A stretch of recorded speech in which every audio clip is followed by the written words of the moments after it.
Hi, this is Tessa. I just pulled out some spare ribs out of my Instant Pot, and I had 3 racks. I spiraled them around in Instant Pot after putting the pork rub on them and put them in for 40 minutes or so, and they were so tender that I could just pull the bones out. Some of you will like having the bones on, and it's super tender. The reason why I did it this way is because I ran out of time. It was 4 o'clock and I only had an hour and a half to cook them, and I needed to get them done before dinner at 5:30.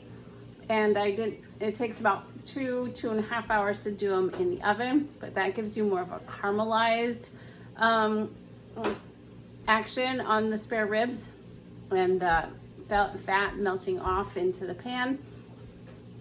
This way the fat is in a broth here in the Instant Pot, but the meat is really tender, and we're gonna enjoy this for dinner. So Instant Pot spare ribs is a great option, and use the spice rub in the recipe and you will enjoy a delicious dinner.